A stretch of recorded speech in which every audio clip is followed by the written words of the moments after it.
Darryl Strawberry, I got some stats here. You may know these, but I'm going to read off some of them that were out there. Drafted, obviously, first overall in 1980 by the Mets, and then won Rookie of the Year the very next that year, 1883. Three-time World Series champ. Four-time. Wikipedia is off. They're way off. They're way off, man. Yeah. Somebody needs to make some edit there. I got you with the Mets.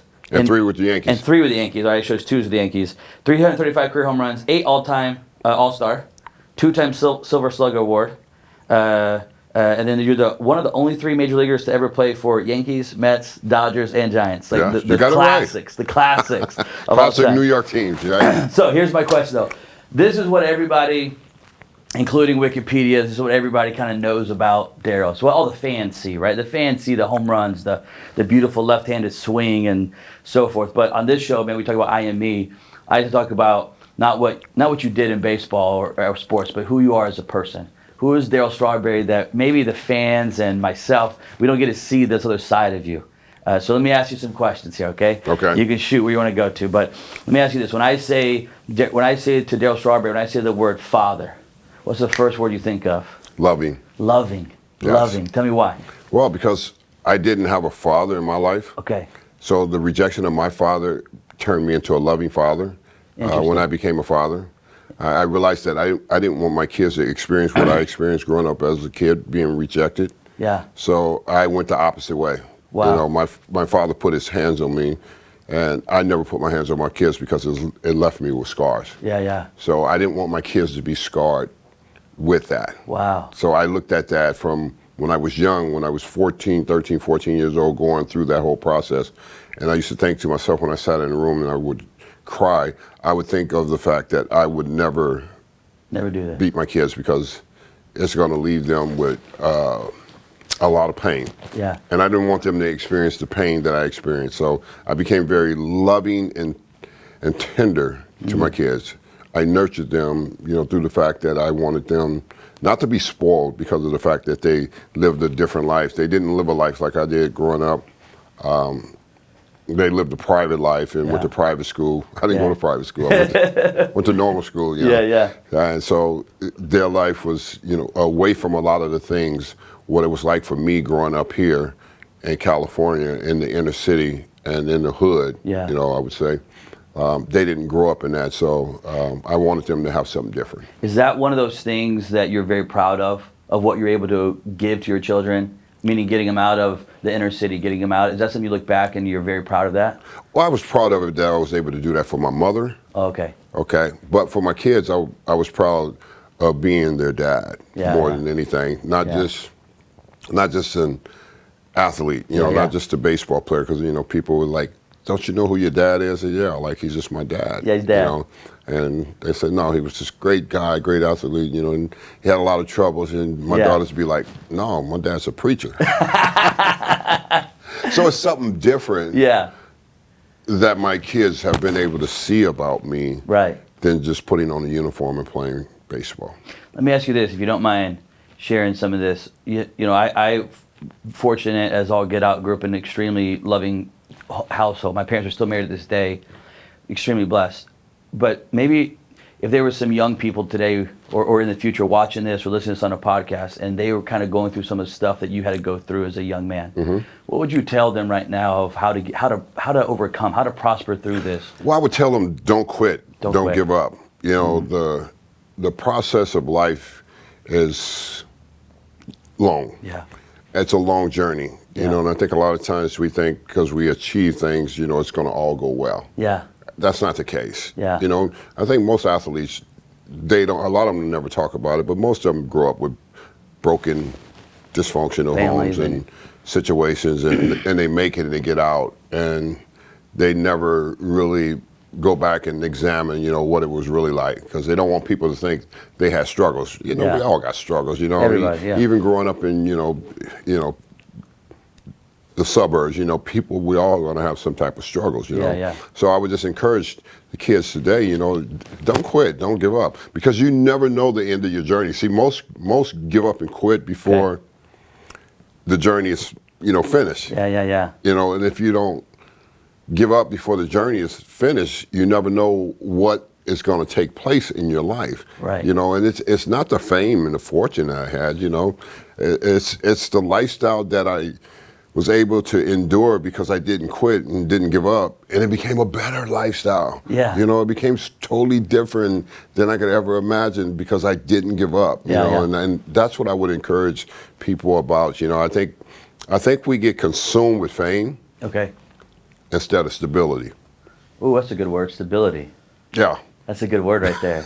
we get consumed with fame, the excitement, the glitz, the glamour, versus the stability of what life really is. True stability in your life and what real life is supposed to look like. Yeah. You know, not out of this glass window of notoriety and fame all the time. Yeah. You know, but the hurts, habits, and hang-ups that we all have, because I don't care who you are, you can be famous and successful and make zillions of dollars. Yeah. But you got some habits and you got some hurts and you got some hang-ups.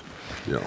Let me ask you this question, kind of shifting gears. We have a lot of business people listen to the show, a lot of entrepreneurs and so forth listen, right? That just love sports, right? And a lot of times there's a correlation. There's so much competition in business and competition in sports. But what I was thinking through, wanted to ask you was, you played in some of the most like pressure cooked situations. Meaning, it's one thing to play in Major League Baseball. That's by itself is a lot of pressure, right?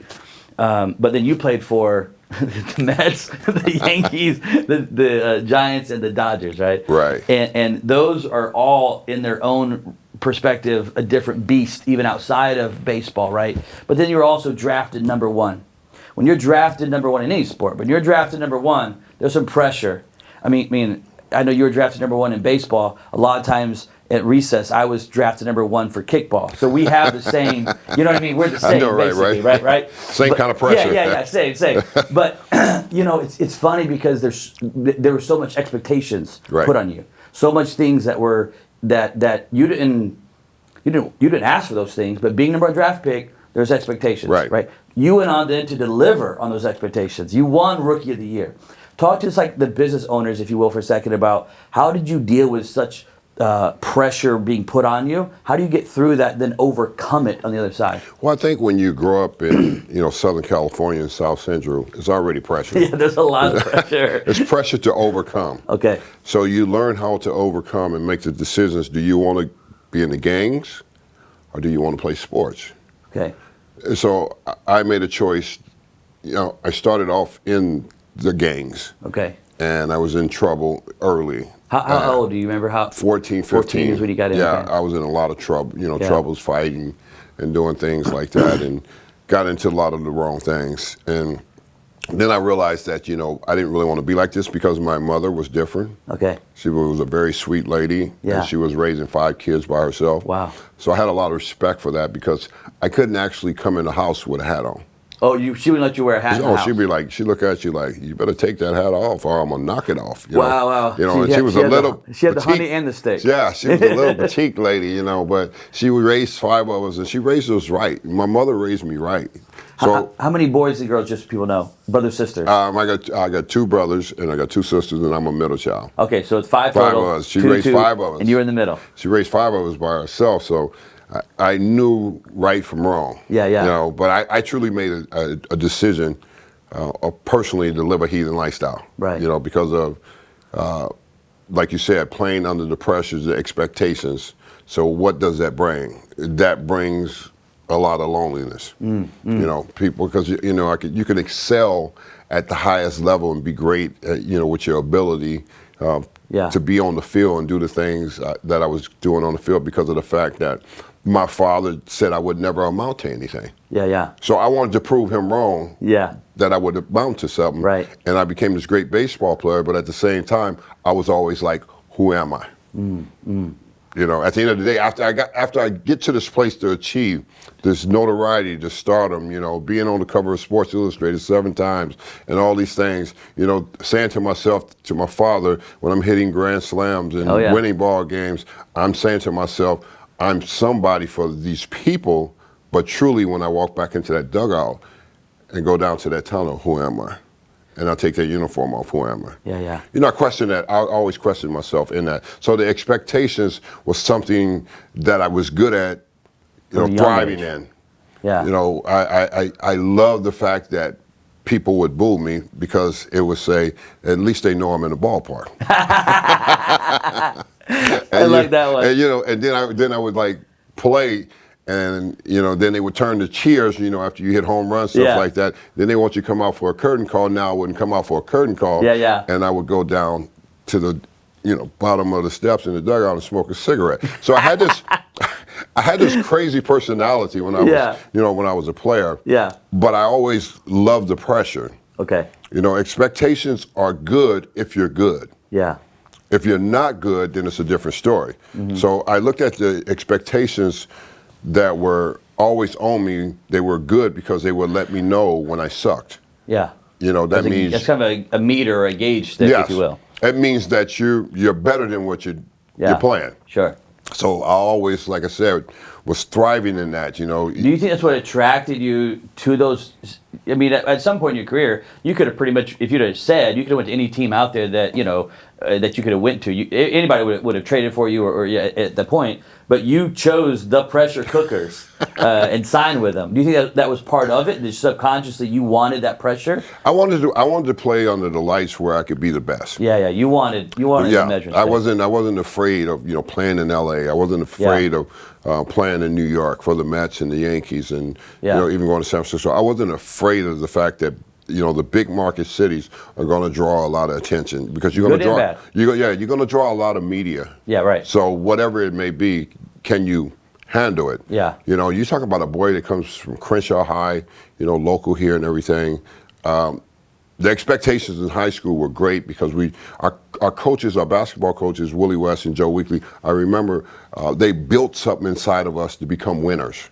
Your basketball coaches? Our basketball in high coaches. School. Yeah, in high school. Interesting. Okay. Yeah, because they taught me a lot about work habits, being right, being on time, being right in school and class. Because if you get in trouble, you don't play and you run suicides all day in practice. So it was some real discipline things there. Yeah. That were instilled in me that helped me become that person, once I got to the major leagues and stepped on the field after my rookie year. But there were a lot of people who played an important part in my life too. That no one knows. No one knows, like the Jim Fry. Okay. Jim Fry was a hitting coach for my first year. Okay. 1983 when I came up, and I go on to win Rookie of the Year because of him. I was supposed to be at the ballpark early at 2 o'clock, and I didn't show up till like 4 o'clock. And he waited for me down in the cage, and then he came back and said, looked me in the face, he says, I'm never going to wait for you again. If you want to be a great Major League Baseball player, you'll be at the ballpark early every day. And from that day forward, I was at the ballpark early every day. And I went on Rookie of the Year. And you kind of credit him. I credit him, and I go back, just before he died, I ended up getting this number. Somebody told me he was dying. I ended up getting this number and gave him a call.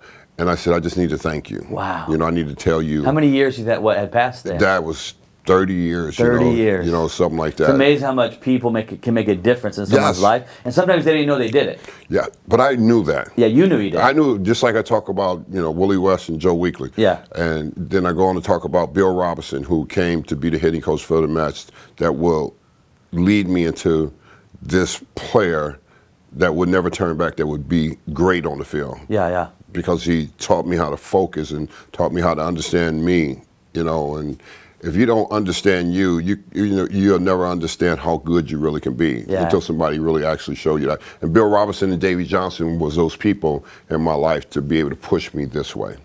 Let me ask you this. You mentioned a while ago, you talked about, as you became a Major League Baseball player, part of what was driving you was that you're looking back to your father saying, see, I told you I could make something. I told you I could do this. I could achieve this. But then you also mentioned then you'd go back to the dugout trying to figure out who you were, right? There's a big thing in life that took me a long time to learn, the difference between achievements and fulfillment.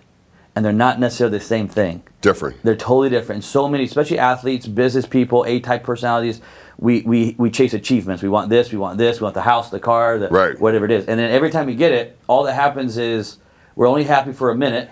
The goalpost moves, and then we're back to the races again. It's always changing. Yeah. For the versus achievements. when you can choose fulfillment of life and what happiness and success internally, And then a lot of times when you choose fulfillment, achievements will come along with it. Right. Right. But fulfillment will not follow achievements necessarily. No, it doesn't. Fulfillment is something that is very important for you to understand. Yeah, yeah. You know, because the fulfillment of life is really, truly, you know, who are you? Yeah, who you are as a person. Not what you do. Where did you feel like you found out where Darryl Strawberry was, who he was? Where did that happen? Well, it didn't happen till after all the, you know, lifestyle that I was living. Yeah. You know, the heathen lifestyle, the drugs, the women. Yeah. You know, the sinful lifestyle. It didn't happen until I actually operated in my faith and surrendered myself to God. Wow. And that's when I really turned the corner of true fulfillment. Let me ask you this. You talk about God and faith. I know you have Darryl Strawberry Ministries. And then I know, obviously, at baseball, you went through the drug abuse and all the stuff that you went through, right? And you've talked a lot about it. Were you already a faith-based person before the drugs and alcohol? Did you grow up with some faith? My mother. She lived it. She lived it. Okay, she was the Mary in the Bible, if you will. And so you knew God and faith all the way through. And so was there a part there during that window of what you mentioned as drugs and women and so forth? Was that a piece that you were kind of going away and fighting faith to a certain degree? I wouldn't say I was going away. I would say I was enjoying the sinful lifestyle. The pleasures of for the season, right? I know I was enjoying it. You know, it's an enjoyment. Yeah. You know, but nobody ever tells you this part of it. Okay. You can pick your sins, but you can't pick your consequences. Ooh. Nobody. That sounds like Darryl Strawberry the preacher. Say it again, because that's deep. You can pick your sins. You can pick your sins, but you cannot pick the consequences. Wow. You know, it's a real reality that happens in all our lives. Yeah. I can pick anything I want to do, anything at any time. Yeah. But there's some consequences behind them. Yeah. And you don't get to pick that. That's just you don't get happen. to pick that. Yeah. You know, that's the reality of headline news. I had a lot of that because I was picking what I wanted, you know, and not what I needed. Yeah. You know, I needed to do the right things, but you know, I ended up doing the wrong things because I wanted to do this and I wanted to do that. Yeah. And that's the difference in my life today compared to what I was when I put the uniform on. Okay. So that's where the true fulfillment came, and the passion. You know, the passion. What is the passion? The passion is other people. The passion is helping people and encouraging people and helping people understand that there is true victory. Yeah. There's true victory outside of achieving earthly things. There's true victory on the inside, because I never looked in. Okay. I looked out. You know, I was 6'5", and I could fly, I could run, you can hit, and dunk, do whatever, dunk, you know, whatever it was. Sports, it was just all kind of different things I could do. But who am I on the inside? And most of us search for that. Who are we on the inside? You know, and some of us live in this fantasy about the outside because it looked good, because I'm very successful. It's what everybody sees. Yeah, it's what everybody sees. But what people don't understand, you still go home to you. Alone. I mean, you get by yourself, right? Exactly. And you still go home to you. And then who are you really? Right. What is really important? Yeah. You know, and I didn't value that. I didn't understand that. I didn't understand the complete principles of what family is all about, what marriage is all about, what kids are all about. I didn't understand those things because I was too selfish and self-centered, because all I ever did was wear a uniform and have a uniform on, and I knew, well, the last name of Strawberry is never going to change, and Mets, Dodgers, Giants, Yankees on the front, but that's going to go away. That's going to change, but still you're going to be stuck with you at the end of the day. And man, that's a place, you know, that I had to do a lot of searching and a lot of lonely time together, you know, personally on my face, you know, with God, to tell God that I was really sorry that I was that person, because I wasn't raised like that, but I made a choice to live that way. Was there ever a point when you were kind of going through that your mom ever came and talked to you or said anything to you? No, she just, you know, I love her so much. I can't wait to see her, you know. That's so good, man. I love to see the smile on your face. When I get on the other side, because, you know, she died at the age of 55 from breast cancer. And when she was dying, she was praying for me. She was praying for my sisters and my brothers. And after she died, my sister finds a journal under her bed, and she was praying to God that God would save all of us. And when it got to me, she was praying to God that God would knock me off of my throne and save me. Wow. And it happened. It did. It happened. It did. It happened in a bigger way than I could ever imagine. Wow. And, I wouldn't have never, in my wildest dream, believed that I would turn into, evangelist and preacher and standing in the pulpit and preaching in churches with 10,000 people, because I never went to school and I'm not qualified to do any of that. Yeah. But God qualified me, and my mother's prayers came to pass, because my mother was dying, and she was laying in bed one night and she asked me to pray for her, and I prayed for her. And she said, you could pray. And she told you? Yeah, she told me that. She said, you know how to pray. And then she said, she said, God just spoke to me. She said, God's going to get it out of you. This is when I was just lost. But she said, you are going to go through it. Wow. Yeah. How old were you then? Do you remember? I was in my 36, 37. I'm, 25 years. Well, you think back, it was before the career was over. Okay. But I just remember her telling me, she says, you're going to go through it. Wow. But he's going to see you through it all, but you're going to go through it. And she wasn't lying. It's like the whole back truck backed up and dumped it all over my life. Give all this to Darryl. Yeah. You're going to go through this. You're going to end up in a Florida State prison with a T-17169. You're going to end up having cancer twice, losing your left kidney and your second surgery.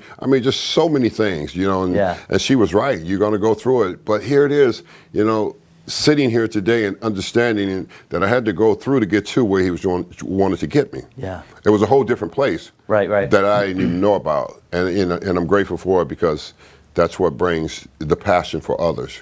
Mrs. Question, you talk about all the things you had to go through, the drugs and the alcohol, but then also... Don't forget the women. The women, but then also you have the cancer.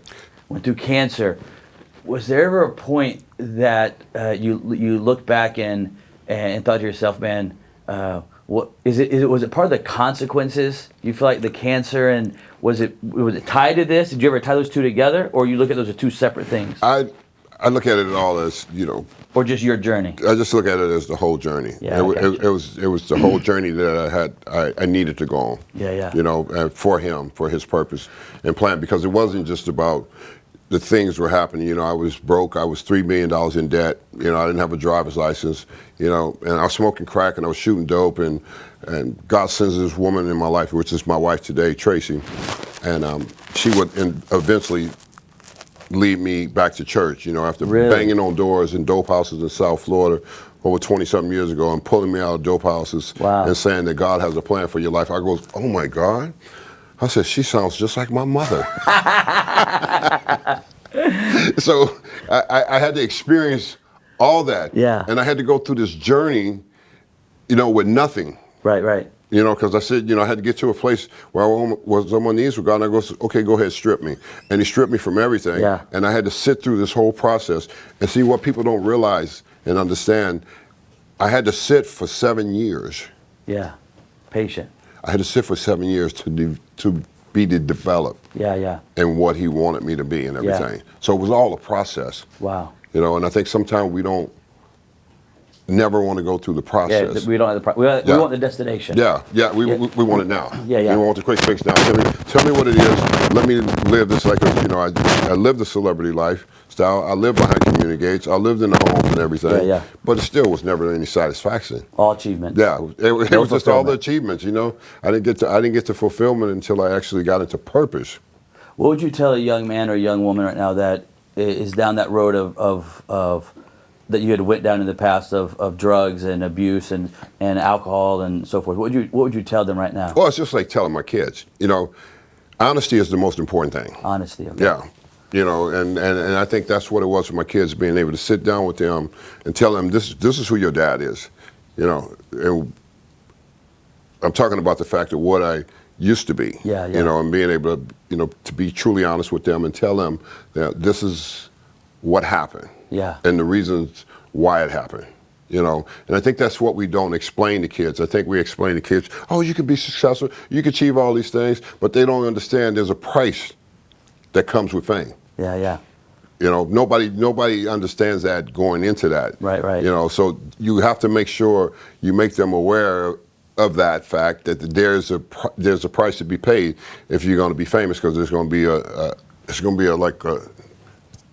a tag on your back. Okay. You know, if a tag is a target, tag or whatever you want to call it, it's going to be there. So if that's what you want to achieve, be prepared for that. You know, but nobody prepares you, you know, for that. Right. And I think that's what happens to so many, that they're never prepared. Let me see this last. I got two last questions here. I just want to talk about the ministries. Okay. It seems like it's something super important for you. It seems like it's your heart. Yes. Right now. Where did the ministries come from? What happened? It started from the ground. From the ground. You know, it started from my pain. You know, from the 7 years of it's the pain of who we are. Yeah. Which the pain from the brokenness of who I was. Yeah. Which would lead me into my greatness. Yeah. But my greatness would eventually lead me into my destructive behavior. Yeah. So I got to see two sides of what was really important. Okay. You know, the pain of who I was and the greatness of who I was. Right. So I needed a true balance in my life more than anything. And that's when the ministry part of being called by God, you know, and the calling was greater than I could ever imagine. Yeah. You know, I didn't understand it. Right. I was like, don't you know what I did? Yeah. And he was like, yeah, you're the perfect person. Yeah. For what I'm calling you to do. Right. Because when I transform you, you'll be a totally different person. Yeah. Right. You know, because the transformation doesn't come from man, it comes from him. And it comes from not from the outside perspective, it comes from the inside of what he does on the inside of us. And then it leads me into the compassion and the understanding of those that are hurting, lost, and broken. Yeah. You know, because why? Because once upon a time, I was there. You know, and we must never forget where we come from. I think that's been the greatest gift that I've been able to receive in my life, is because I didn't forget where I came from. You know, I could say, well, my life is great today, and you know, I lived this wonderful life. Yeah. But there were some trials and tribulations.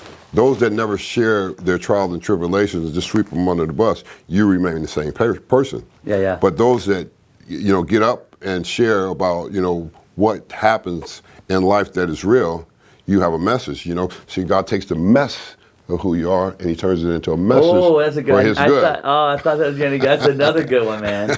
He takes the mess that you were and turns that into a message. It turned it into a message for good. Wow. Yeah. And the good thing is you had a big mess. I had a big mess. Therefore, you get a big message. You get a bigger platform. Yeah. I mean, I didn't realize how big the platform would be. I didn't realize that he would put me on a platform that will help the multitude of people. Not just some, but he would send me where it would help the multitude of people, because where I go, it's not like a small place. Right. It's like big. Every place he sends me. Yeah. Last question, the ministries, and then we'll ask the final question.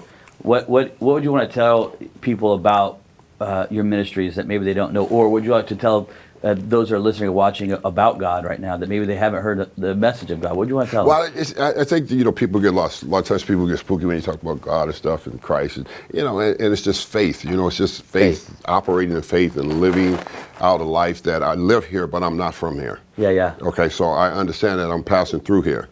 Yeah, there's another place to go after here. Right. You know, and I think a lot of people never take the time out to think about that, because I wasn't thinking about that. Sure. When I was living in sin and heathen lifestyle, I wasn't thinking about there's another place. Sure. But, you know, the ministry that I have is not because of me, you know, it's because of what God did through me, but it wasn't me. See, and what am I saying? I always love this, because I say this all the time when I'm preaching. I say, you know, God's got a great sense of humor when he wants to straighten a person out. Okay, so he used two women in my life to straighten me out. My mother was praying for me, and my wife Tracy was the one he used to lead me back. Wow. So she's the gift of our family. Tracy. Yeah, she's the gift. Of course I'm the head, I'm the man, but she's the gift. She's the gift that I've been given in my life to be able to walk and live the right way. Why? Because of her faith. Because she lived out her faith in front of me. And I saw her living her faith out in front of me. Yeah. Even when we had hard times and I was still not so well. And she was still staying in the faith and living it. And now today, we get to live an abundant life of helping the multitude of people. I get to help them because God used her to lead me back. And she's my gift. I love that, man. I love that. It reminds me of a scripture. I grew up in a Christian home in Romans. The book of Romans, where it talks about what the gift of God. Yes. Is eternal life. Eternal life, right? yes. And you come out with the gift. I just thought, That's the gift. thinking about the gift. He gives us a gift. See, and I think a lot of guys take it wrong and don't understand what a wife is. Yeah. She's a gift. You know, she's a gift to you because you're not going to have all the right answers. And he gives that person to you to help you so you won't go the wrong way. Yeah, yeah. So ever since, Tracy has been in my life, I have never been the wrong way again. Yeah. That's been a gift. That's a true gift. That's a gift. The only way you can describe what you're describing is just a true gift. Yes. Because you go back, you think about how many women that they were out there, but all those women were chasing you because of who you were at the time. Darryl Strawberry, right? Uniform. Yeah, the uniform. Yeah, right? but she wasn't because I had nothing when we met. No, she fell in love with you for who you are.